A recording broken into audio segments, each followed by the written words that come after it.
से खबर है जहां हलाली डैम में डूबने से 2 युवकों की मौत हो गई। भोपाल के रहने वाले दोनों युवक परिजनों के साथ डैम पर घूमने आए थे। तेज बहाव में बहने की वजह से युवक डूब गए। एसडीआरएफ ने दोनों के शव बाहर निकाल लिए। विदिशा के खामखेड़ा चौकी की एक घटना है।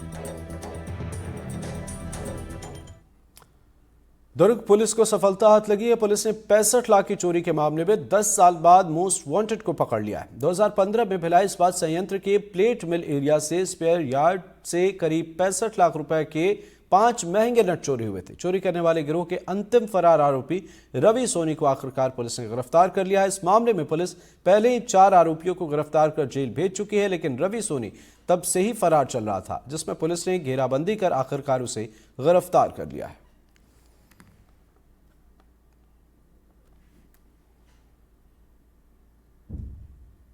भिलाई भट्टी थाने में एक 2015 में अपराध पंजीबद्ध हुआ था। चोरी का मामला था जिसमें 5 नट चोरी हुए थे। लगभग कीमती 65 लाख रुपए था, जिसके 4 आरोपी पूर्व में ही गिरफ्तार हो गए थे। एक आरोपी 10 वर्षों से फरार था, जिसकी गिरफ्तारी आज की गई है।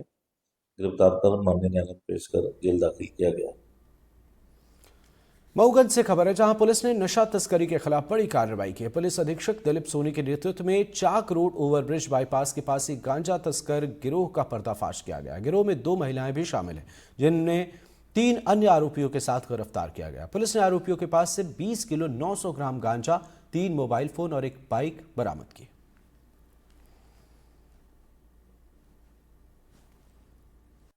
थाना मऊगंज के द्वारा उनकी टीम के द्वारा एक अच्छी कार्रवाई की गई, जिसमें एक गैंग को पकड़ा गया है, जिसमें 4 लोगों को गिरफ्तार किया गया है एनडीपीएस एक्ट में।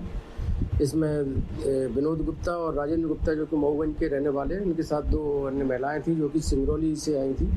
इन चारों लोगों के ग्रुप को यहाँ पर पकड़कर उनसे 21 किलो गांजा जो कि उड़ीसा से लेकर आए थे, उनको गिरफ्तार किया गया है और इस संबंध में पूरी विवेचना की जा रही है। कहाँ से आए थे और किस किस को और बांटा जाता है, ये कहाँ पर इनकी सप्लाई होती है, इस पूरे नेटवर्क पर हम काम कर रहे हैं।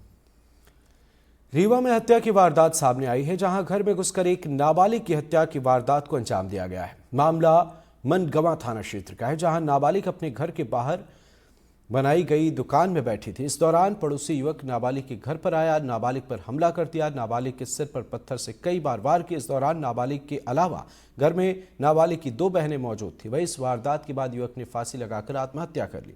इस मामले को लेकर पुलिस जांच पड़ताल में जुटी।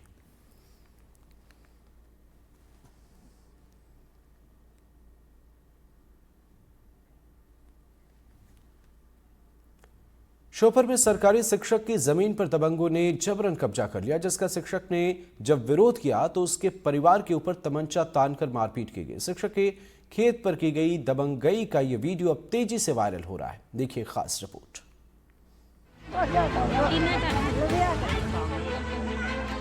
शिक्षक के खेत पर हो रही मारपीट का यह वीडियो सबूत है दबंगों के कहर का।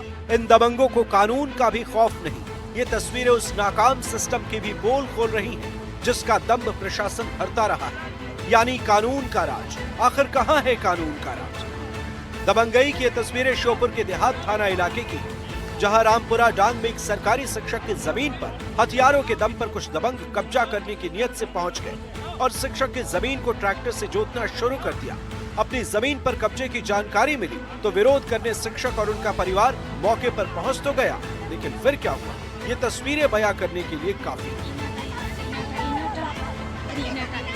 5-7 लोग श्योपुर के मुख्तियार सिंह जो समाजवादी पार्टी के नेता हैं, एक रामकिशोर हैं जो मुंशी हैं, और एक रामअवतार चौहान है, एक बलबीर सिंह गुजर कलारना के, ऐसे बताया गया मतलब मुझे, और एक व्यक्ति जो सरदार हैं सुखविंदर। वो 5-7 लोग गए और आदिवासी को आगे करके उन्होंने फार्म टेक 45 ट्रैक्टर मेरे खेत में चला दिया। मैंने उनसे फ़ोन से मैंने कहा उनसे भैया ट्रैक्टर को चला रहे हो, तो मुझे गाली गलौज उन्होंने करी।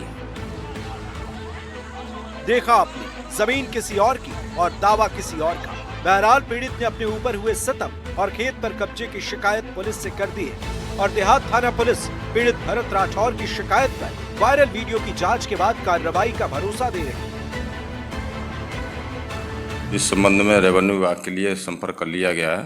वो आवेदन आया है और वीडियो वायरल के संबंध में आवेदन की जांच कर रहे हैं और जैसी कार्रवाई बनेगी उसको विधि अनुसार कार्रवाई करेंगे। शिक्षक की जमीन पर गुंडागर्दी और खुले में हथियार का प्रदर्शन समाज के ऐसे वर्ग को प्रदर्शित करता है जो बेईमानी के बल पर ही अपनी इमारतें ऊंची बनाया करते हैं। बहरहाल अब ये वीडियो वायरल है और पुलिस वीडियो की जांच कर रही है। सब कुछ ठीक ठाक रहा तो पीड़ित शिक्षक को इंसाफ भी मिल जाएगा, लेकिन ये तस्वीरें सिर्फ श्योपुर की नहीं बल्कि कमोबेश हर जगहों पर ऐसी देखी जा रही। जरूरत है तो प्रशासन को इन गुंडों और दबंगों के खिलाफ सख्त से सख्त कार्रवाई करने की, ताकि दोबारा कोई भरत राठौर को बेवजह परेशान न होना पड़े। श्योपुर से एनडीटीवी के लिए अजय राठौर की रिपोर्ट।